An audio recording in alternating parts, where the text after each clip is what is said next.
Bonjour à tous, je vous retrouve après un mois d'absence. J'espère que vous allez bien. Pour ceux qui débarqueraient sur ma chaîne, je me présente rapidement. Donc je suis April, je suis autiste et ça fait 3 ans que j'ai créé cette chaîne pour parler d'autisme. Donc en ce moment, je fais des vidéos sur le diagnostic, l'accès au diagnostic, la prise en charge, post-diagnostic, les conséquences du diagnostic, etc. Donc je m'étais arrêtée la dernière fois, j'avais parlé du surdiagnostic et j'avais un petit peu déconstruit cette idée. Et maintenant je voulais revenir sur l'accès au diagnostic et aussi questionner un peu ce qu'on ressent en fait après le diagnostic et donc les difficultés de prise en charge parce que beaucoup de mouvements intérieurs et finalement peu de place en fait pour écouter tout ce qu'on ressent et nous accompagner par rapport à ça, donc la transition post-diagnostic. Et je pense que je ferai une troisième vidéo sur encore la prise en charge. Voilà, donc là ça va être un peu la transition entre les deux. Donc j'avais rappelé dans ma première vidéo que sur le diagnostic, celle d'il y a un mois, que donc le problème en fait du diagnostic, puisque j'ai déconstruit l'idée qu'il y avait trop de diagnostics, en réalité il n'y a pas assez de diagnostics, c'est plutôt ça le problème concernant les adultes. Pourquoi on tarde autant à se faire diagnostiquer? Eh bien c'est parce qu'en fait il y a plusieurs raisons, mais c'est aussi que on n'a pas accès à l'information. Ou que cette information n'est pas facile à trouver ou à comprendre. Donc quand on commence à envisager la possibilité que peut-être il y a quelque chose, on est différent, on ne sait pas quoi, on cherche, déjà il faut qu'on puisse accéder aux informations et que ces informations soient fiables. Et donc là c'est tout un travail aussi de prise de distance, de là ce que je lis, j'ai l'impression que ça renvoie un peu à ce que je ressens, mais est-ce que c'est pas un effet Barnum, est-ce que c'est vraiment le cas, etc. Et c'est vrai que concernant l'autisme, il y a un peu une confusion entre plein de choses. Souvent on pense à l'autisme avec déficience intellectuelle, ou bien on imagine le petit génie, donc il n'y a pas vraiment de nuance et en fait il n'y a pas vraiment de normalité dans l'autisme. On a l'impression qu'on est toujours exceptionnel, soit dans le très haut, soit dans le très bas, entre guillemets. Alors qu'en fait, voilà, on est autiste, on est des personnes, on est tous différents, on a tous un QI différent, des parcours de vie différents, etc. Donc voilà, les difficultés, c'est le manque d'accès à l'information, informations qui ne sont pas suffisamment précises et actualisées, et aussi qu'on a intériorisé une certaine image de l'autisme qui ne correspond pas à la diversité du spectre. Donc c'est pas pour rien qu'on parle de spectre autistique. Et ensuite, une fois qu'on a quand même fait tout ça, donc on a quand même commencé à se dire, mais non, il y a quand même des choses qui se recoupent, qui sont évidentes, donc je vais aller voir un professionnel, ou en tout cas, je vais poser la question à un professionnel. Et là, gros problème, c'est que souvent, on n'est pas soutenu dans nos questionnements par les professionnels en question. Donc quand je dis professionnels de santé, je ne parle pas forcément des spécialistes TSA, bien que eux aussi parfois peuvent remettre en question les interrogations des patients. Je parle en fait à qui on va en parler en premier, peut-être à notre psy qui n'est pas forcément aussi lui-même bien formé sur ces questions, à notre médecin de famille, notre médecin généraliste, voilà. Je pense pas qu'on en parle à notre dentiste, mais pourquoi pas. Enfin voilà, à quelqu'un qui n'est pas forcément concerné directement. Et forcément, bah, lui, il a aussi intériorisé une certaine image de l'autisme qui ne correspond pas à la réalité. Il ne s'est pas informé, il n'a pas actualisé ses connaissances. Et donc, en fait, il va balayer nos interrogations assez vite, d'un revers de la main. Et tout ça, ça va nous bloquer, ça va nous faire perdre du temps. Si on voit quelqu'un comme un psy, par exemple, qui n'est pas suffisamment informé sur ces questions, sur le sujet, que parfois j'ai des témoignages de gens qui sont suivis depuis 15 ans, depuis 20 ans par un psy, enfin, qui font une psychothérapie depuis 20 ans, et qui en fait finissent par comprendre eux-mêmes, parce que c'est souvent, le cheminement, c'est souvent soi-même qui le faisons tout seul, qui finissent par réaliser qu'ils sont autistes et par se faire diagnostiquer. Et je me dis, mais qu'est-ce qui s'est passé pendant ces 20 années en fait? Ça me paraît délirant. Et en fait, c'est ça, c'est le manque d'information qui fait que la personne en face ne va pas faire le lien entre les difficultés du patient, de la personne, et un trouble du spectre autistique. Donc avec le médecin, je pense que c'est encore pire, surtout quand il y a de la somatisation. Donc dans ce cas-là, on va dire c'est l'anxiété, ou bien mettre ça dans le domaine médical, physique, et donc ne pas voir le psychisme derrière, voilà, le côté psychique derrière. Et d'ailleurs à ce sujet, selon une étude récente de 2021, seulement 10% des professionnels orientent leurs patients vers une démarche diagnostique d'un trouble du spectre autistique. Ça veut dire qu'il y a 90% des patients autistes qui sont diagnostiqués, finalement, qui en fait sont allés eux-mêmes, ont entrepris eux-mêmes les démarches, donc avec tout le cheminement intérieur qu'on imagine, les questionnements, les résistances, et qui malgré tout sont quand même parvenus à aller au bout. Donc ça veut dire qu'on est quand même extrêmement autonome, et que là encore, on est dans une certaine solitude, c'est nous tout seuls qui devons faire les démarches, qui devons nous questionner, nous re-questionner, parce qu'en face, on ne va pas avoir forcément d'écoute et de compréhension. Voilà. Et quand on a nos premières pistes et qu'on en parle au médecin, donc premier problème, c'est qu'il va dire que c'est pas ça parce qu'il a une certaine image de l'autisme qui ne correspond pas à la variété du spectre, mais aussi, comme ils vont dire que c'est pas ça, on peut le croire, et en fait, ils vont continuer à interpréter nos difficultés à travers le prisme neurotypique, et donc continuer à ne pas trouver la réelle cause de nos difficultés, et poser un regard sur nous qui est biaisé, qui va même nous biaiser nous-mêmes, donc peut-être nous faire développer des fausses croyances sur nous-mêmes, et puis faire qu'on n'avance pas en fait, et voir un peu nous bloquer dans une sorte de fatalisme. Bah oui, vous êtes anxieux, vous avez un tempérament anxieux, c'est comme ça, comme si il n'y avait pas de solution en fait, et nous coller en quelque sorte une étiquette de ça, et qui empêche d'accéder à ce qui est réellement, à ce que nous sommes, et donc nous empêche aussi un peu d'avancer. Donc là, c'était pour vous poser le cadre et pour vous expliquer à quel point c'était compliqué, donc à quel point si vous avez un diagnostic, peut-être vous avez eu ce parcours-là, ou peut-être pas, je ne sais pas. Enfin, cette impression-là de devoir un peu lutter, de devoir chercher tout seul, de devoir tout seul appeler les gens, appeler les personnes, etc.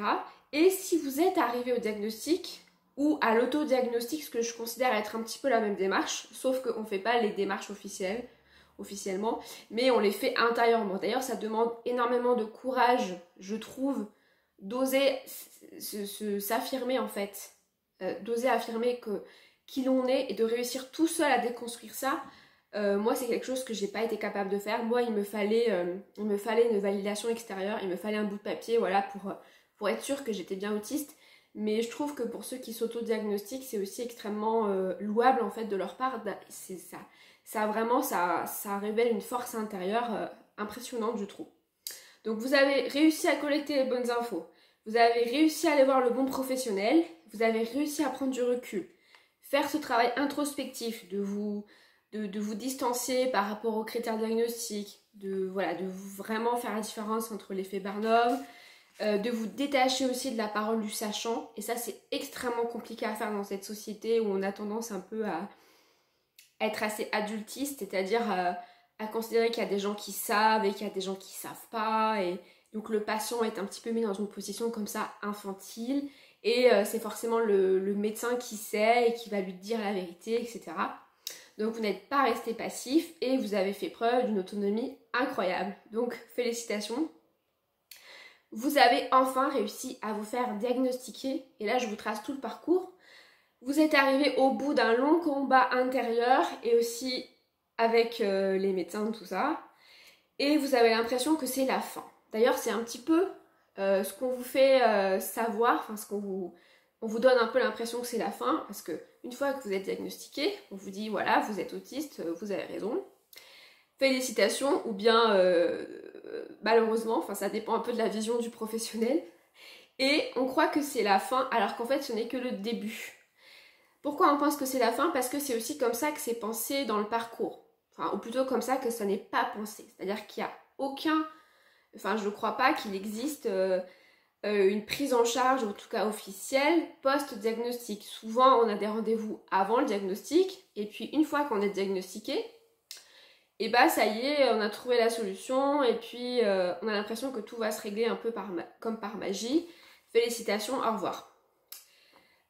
Sauf que bien sûr ça ne se passe pas comme ça, et dans le cas d'un diagnostic de fonctionnement neurodéveloppemental différent, je pense aussi au TDAH comme à l'autisme, bah en fait on peut pas penser les choses comme ça, on peut pas dire que c'est en révélant aux gens voilà oui vous avez raison, vous êtes autiste, vous avez un TDAH, et en les laissant comme ça tout seuls que les choses vont bien se passer ou vont normalement se passer. Il y a forcément des étapes, il y a forcément un grand chamboulement intérieur, etc.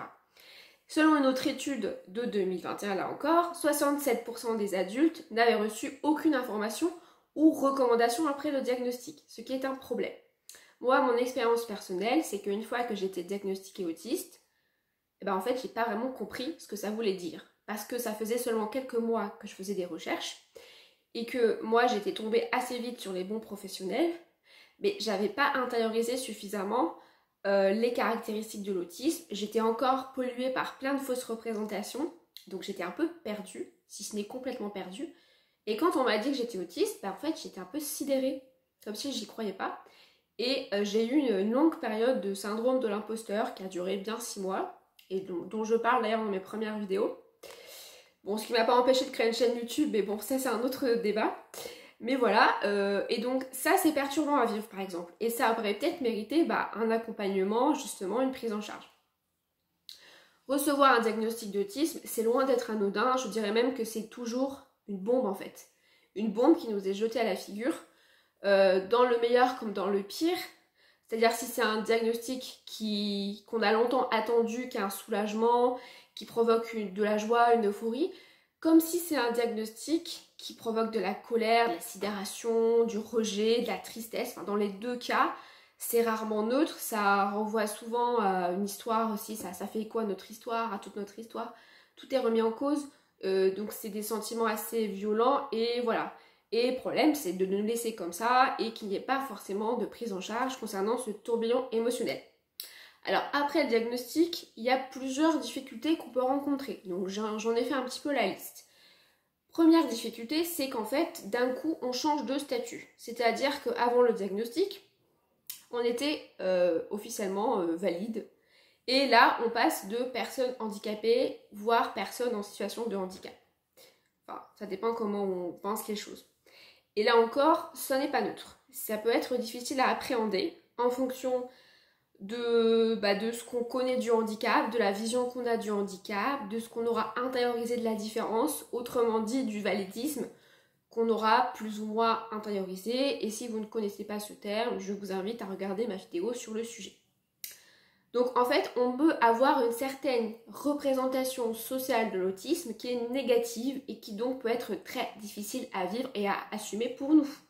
Ce qui peut même amener certaines personnes à rejeter leur diagnostic. On ne comprend pas pourquoi on passe de personnes où finalement ça n'est pas si mal que ça, hein, dans le meilleur des cas. Dans le pire, bien sûr, il y a beaucoup de difficultés, il y a de la souffrance et tout. Mais moi, j'étais plus à me dire, ça va, je gère, je suis un peu fatiguée, je suis un peu anxieuse, parce que je minimisais beaucoup aussi mes difficultés. Et là, d'un coup, on m'annonce qu'en fait, je suis handicapée. Non, mais qu'est-ce que ça veut dire? Donc, je ne comprenais pas, c'était assez violent pour moi à vivre. Donc, ce qui est difficile dans ce changement de statut aussi, et ce qui est paradoxal, c'est qu'en fait, comme je l'ai expliqué au début de vidéo, on passe d'une extrême autonomie, d'une capacité d'introspection à toute épreuve pour arriver jusqu'au diagnostic, puisqu'on est 90% à l'avoir fait tout seul, à l'avoir pensé et voulu le faire tout seul. Et après le diagnostic, d'un coup, on devient une personne vulnérable, donc c'est-à-dire une personne qu'on a tendance aussi à regarder d'une certaine façon, à pathologiser, à ramener peut-être à un état de vulnérabilité, un état de passivité, une personne qui n'est pas capable de savoir vraiment ce qu'elle veut, de décider toute seule, parce qu'elle a des difficultés, parce qu'elle a un trouble. Et ça, justement, ça peut vraiment être perturbant. Dans mon cas, ça l'a été. Parce que quand je disais que j'étais autiste, après, des personnes parfois se mettaient à me parler, vous savez, un peu bébé, de manière très lente pour que je puisse comprendre tout ce qu'ils voulaient me dire. Et donc après c'était gênant, j'ai dû leur expliquer que j'étais tout à fait capable de comprendre, même si j'étais autiste, il n'y a pas de problème, voilà. Autre chose qui les surprenait aussi, c'était le fait que je puisse conduire ou que je sois capable d'être enseignante. Enfin, il y avait des choses qui étaient compliquées de l'extérieur à comprendre. Et moi, comme j'étais pas encore suffisamment solide avec mon diagnostic, bah du coup, ça crée aussi des doutes. Donc, ce changement de statut, c'est la déconstruction du validisme et ça peut amener à des états aussi de tristesse, d'impuissance, voire de dépression. On a l'impression, enfin ça peut, en fait, on peut avoir l'impression que ça nous enlève de la valeur. Voilà. Parce qu'en fait, la différence dans cette société, c'est vu comme quelque chose de négatif, comme quelque chose qui est quelque chose en moins et non pas quelque chose en plus. Dans tous les cas, ça déstabilise forcément l'image qu'on a de nous-mêmes et je dirais même ça remet en cause notre identité, le cœur même de notre identité. Et ça peut être extrêmement déstabilisant, voire violent à vivre. C'est comme si d'un coup, vous enleviez tous les piliers de la maison pour ne garder que les fondations, et encore, parfois même les fondations, il faut les enlever. Et que voilà, tout était éparpillé là autour de vous, et que vous ne saviez pas par où commencer pour reconstruire votre maison, pour un peu vous remettre d'aplomb, pour vous rendre solide. Donc je dirais que c'est une déconstruction pour une reconstruction, mais le temps de la déconstruction, elle est difficile. Et ça peut créer un immense sentiment de solitude parce que avec cette déconstruction intérieure que vous faites, vous comprenez de mieux en mieux qui vous êtes et donc vous comprenez de mieux en mieux la différence qu'il y a entre vous et les autres. La différence que vous avez peut-être un peu minimisée avant, un peu niée, voilà, que vous n'avez pas voulu trop regarder en face parce que c'est aussi douloureux. Et là, cette différence entre vous et les autres, elle est rendue beaucoup plus palpable et concrète du fait du diagnostic, à mesure aussi que vous comprenez de mieux en mieux comment vous fonctionnez.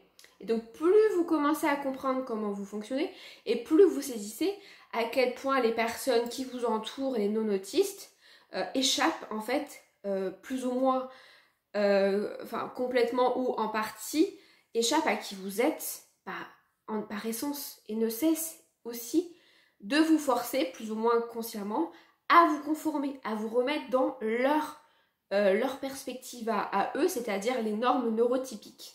Donc vous prenez conscience de ce poids-là, de cette tension entre vous et les autres, et aussi de cette incapacité vraiment cette difficulté à être en lien de fait parce que les autres vous voient d'une façon qui ne correspond pas à votre réalité. Et vous, par contre, je dirais que nous, je m'inclus dedans, on a réussi par une opération, le cerveau extraordinaire, à faire cette gymnastique-là, de se mettre à la perspective, à la mode neurotypique, et en même temps en étant structurellement neuroatypique. Ce qui pour moi est une chance, même si c'est aussi beaucoup de violence, parce que on se conforme, on se plie en quatre, c'est l'idée du carré qu'on essaie de rentrer dans le rond, ou l'inverse. On se contorsionne dans tous les sens, et en même temps on a aussi un peu des billes, parce qu'on est obligé pour survivre, pour comprendre le monde neurotypique. Donc c'est une chance parce que nous on a les deux lectures. Mais les personnes en face qui sont non autistes, elles ont que leur propre lecture. Elles ont que leur propre vision du monde. C'est ça qui est douloureux. Et donc vous pouvez passer aussi d'un état où vous ne savez plus, après le diagnostic, ce que vous pouvez faire ou ne pas faire. Parce qu'en fait, avec les critères du DSM, ça vous enferme dans une vision très défaillante. Vous avez des déficits, un manque. Vous êtes donc, c'est que négatif, et donc vous avez l'impression aussi que, voilà, vous êtes un être défaillant, et vous savez du coup qu'il faut faire attention parce que y a des choses que vous n'êtes pas capable de faire parce que vous êtes autiste, et que du coup vous avez des difficultés, blablabla, dans les interactions sociales, etc. Donc en fait, c'est comme si vous laissez un petit peu définir par les critères psychiatriques là, définis par le DSM, ou voire vous essayez de vous calquer sur ces critères. Donc vous essayez de voir à quel point vous êtes en difficulté. Et en fait, ça, c'est aussi pour moi à poser un regard biaisé sur soi-même. Parce que, sans forcément rentrer dans les détails, mais ce DSM, il a été pensé par des personnes neurotypiques. Donc il ne se met pas à la perspective, à travers une perspective neuroatypique. Et plutôt que de penser ça en termes de déficit ou de manque, il faudrait plutôt penser ça en termes de différence. D'ailleurs, c'est le discours que beaucoup d'autistes ont aujourd'hui, et non pas en termes de déficience. Donc, mais parfois, voilà, vous pouvez mettre du temps à avoir cette grille de lecture-là sur vous-même. et à ne pas en fait prendre en considération vos forces, mais uniquement à vous calquer, enfin à focaliser sur vos limites, sur vos difficultés. Et donc là encore, ça ne vous aide pas vraiment à vous sentir bien. Et puis surtout, ça vous entrave en fait. Et en fait, il y a ce juste milieu à avoir entre attention, je me limite, c'est-à-dire je me censure par peur de me pousser à bout. Voilà, donc je fais attention à ma fatigue, je fais attention à mes besoins parce que je me prends en compte, je prends en compte le fait que je fatigue plus vite, etc. Et faut pas non plus tomber dans l'excès inverse de je ne peux plus rien faire parce que de toute façon je suis autiste, c'est comme ça. Et du coup, de perdre en fait confiance en vous complètement. Faut faire attention. Moi, quand j'ai été diagnostiquée dyspraxique, après j'avais l'impression que je pouvais plus faire du ping-pong parce que voilà, j'étais tellement malhabile et tout de mes mains. Mais en fait, je crois pas. Je crois qu'il faut, en fait, faut avoir confiance en soi. Il faut avoir confiance en sa capacité à savoir ce qui est bon ou pas pour nous. Il faut pas se laisser vraiment trop influencer, même par les critères, même par la façon dont on nous définit, etc. Tout aussi en prenant conscience de la façon dont on s'est suradapté et du fameux masking. Et d'ailleurs, à propos du masking, une conséquence aussi hyper déstabilisante qui peut arriver après le diagnostic, c'est le masque qui tombe, plus ou moins progressivement. Je crois pas qu'il tombe d'un coup, quoique. Et ces stratégies de suradaptation qui remontent à la surface, c'est-à-dire ça y est, on les voit, on les comprend, elles sont conscientisées alors qu'avant elles étaient inconscientes. Et donc elles se lèvent progressivement, ou en tout cas, on a envie, voilà, on n'a plus envie de fonctionner de la même façon. Ce qui peut aussi arriver de manière hyper déstabilisante, bah, c'est en fait le corps qui prend tout. Parce qu'on prend conscience de qui l'on est, donc on est beaucoup plus dans son corps qu'avant, enfin il me semble, et donc on ressent peut-être beaucoup plus, par exemple, la sensorialité. D'un coup, on est beaucoup plus entravé par les bruits, la lumière, etc. Beaucoup plus entravé par la foule, on est beaucoup plus fatigué et on est beaucoup plus anxieux. Donc là encore, ça peut être très difficile à vivre parce qu'on a l'impression que voilà, que c'est très angoissant, on a une perte de contrôle et on a l'impression d'être à nu, sans sa coquille, qui du coup nous rend vulnérables. Parce que là, on a les sens aux aguets, on sent tout, on est hyper sensible, on devient hyper sensible, hyper perceptif. Et donc là aussi, je crois que ça mériterait vraiment un accompagnement psychologique, de pouvoir en parler, de pouvoir être rassuré par rapport à ça.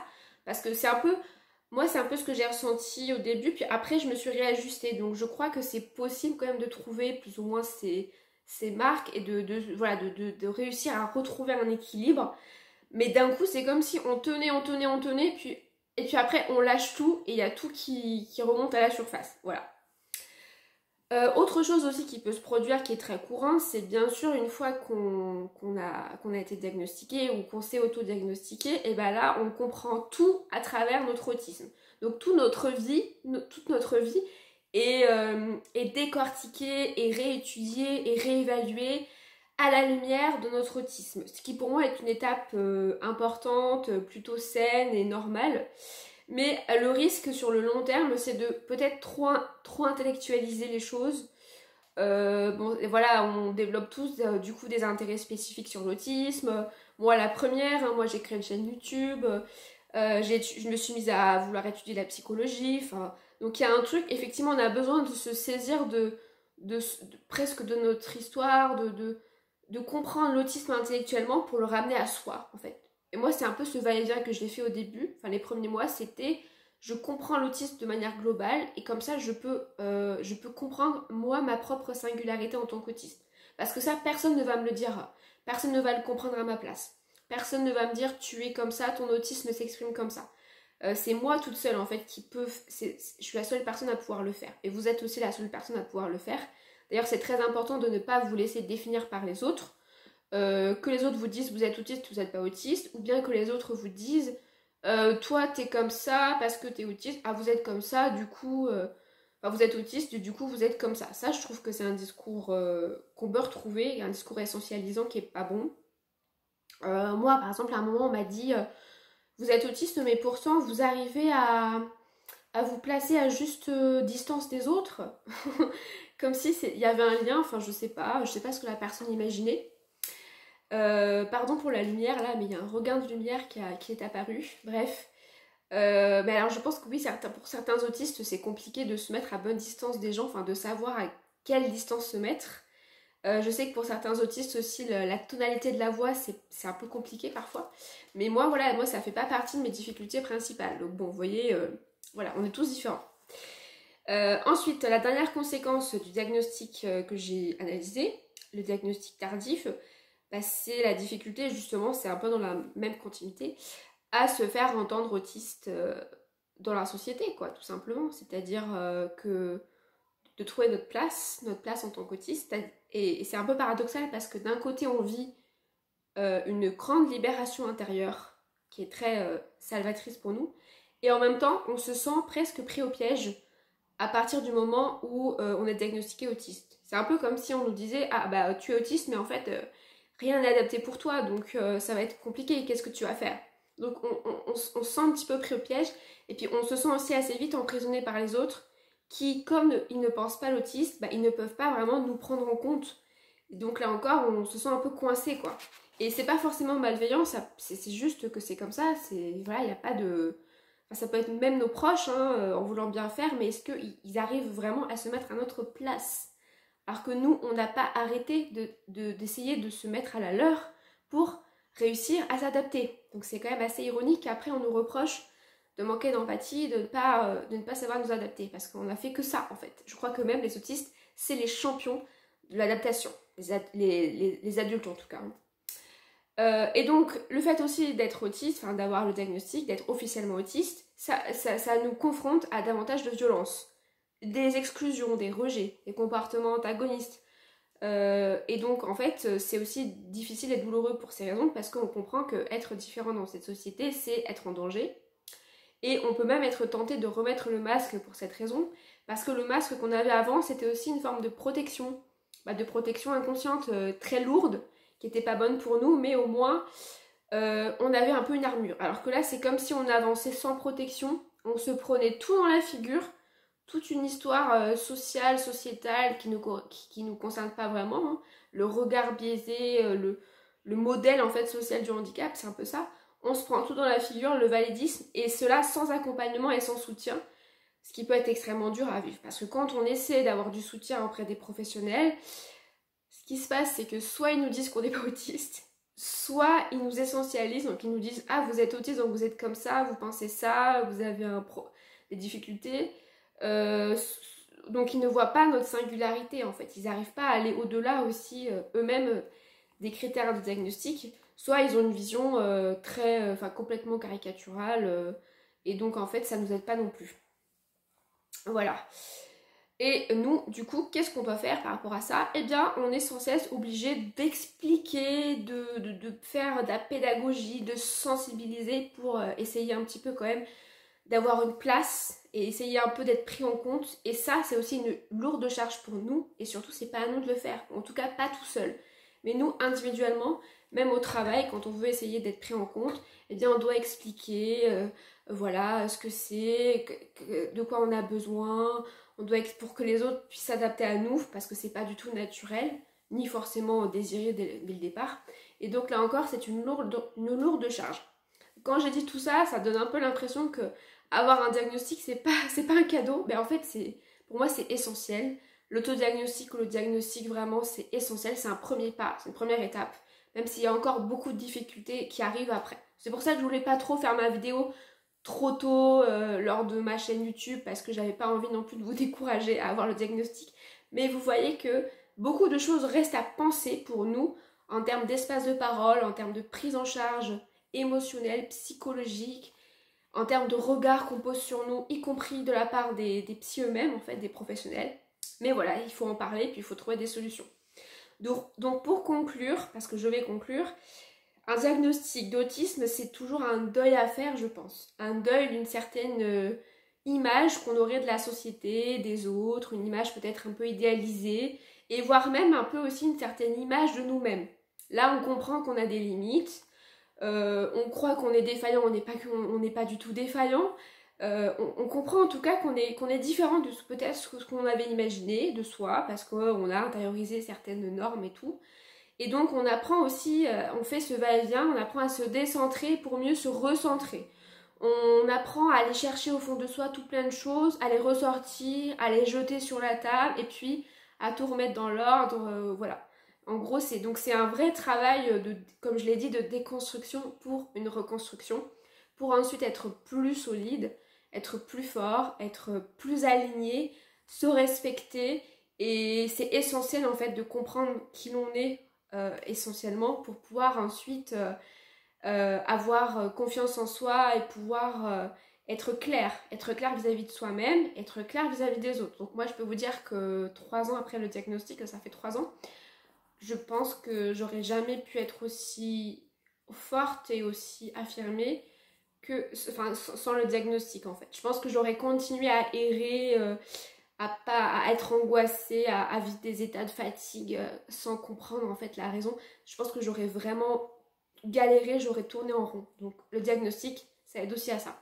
C'est prendre conscience de sa force intérieure. Quand on arrive à choper les bonnes infos, à avoir des témoignages de gens qui offrent une vision différente de l'autisme, qui est qu'une vision médicale ou psychanalytique. Et donc c'est réussir à prendre possession de soi-même, de son histoire, et aussi prendre conscience donc qu'on a une force intérieure, quoi qu'on nous dise, et malheureusement qu'on est aussi soumis à un cadre extérieur qui est violent pour nous, voilà, rigide, et que on n'y peut rien. Donc s'il n'y a pas d'aménagement et qu'on fatigue, et ben on n'y peut rien, hein, c'est pas à nous de faire tout le chemin, de faire tous les efforts. C'est aussi utiliser ce diagnostic pour mieux se comprendre, mais aussi ne pas s'enfermer dans le diagnostic, ne pas s'enfermer dans le masque de l'autiste aussi qui voilà, et donc savoir se détacher de ce diagnostic pour en fait se prendre en compte dans sa globalité, c'est-à-dire faire la différence entre sa différence neurologique, comme être autiste, avoir un TDAH, etc., mais aussi notre histoire personnelle qui nous construit en tant que personne, en tant qu'individu, et notre structure psychique, et que l'un n'empêche pas l'autre. On peut être autiste et avoir d'autres difficultés qui doivent aussi être diagnostiquées. Et ça, c'est un problème dont je parlerai dans la 3e vidéo sur le sujet, que parfois, un peu comme avec le HPI par exemple, on va tout mettre derrière l'étiquette autiste et on va pas non plus creuser véritablement les choses pour la personne. Voilà, donc c'est important d'avoir conscience de ça, que c'est un ensemble aussi. Bien sûr, on est autiste, c'est notre identité, ça nous définit pour moi totalement. C'est pour ça que j'aime pas trop le terme avec autisme, qui donne un peu l'impression qu'on porte un sac à côté de soi. Pour moi, on est autiste à 100%, physiquement, cognitivement, sensoriellement, émotionnellement, etc. Mais on a aussi une histoire, et donc c'est pour ça qu'on est aussi différent. Et on a plus ou moins de difficultés, voilà, des problèmes de santé parfois qui s'ajoutent malheureusement, voilà. Voilà, c'est tout ce que je voulais vous dire pour cette longue vidéo avec le soleil. Je vous retrouve, j'espère, bientôt, dans un mois, enfin on verra comment je me sens. Mais voilà, je vous dis donc à très vite, j'espère, et prenez soin de vous. Ciao, bye bye.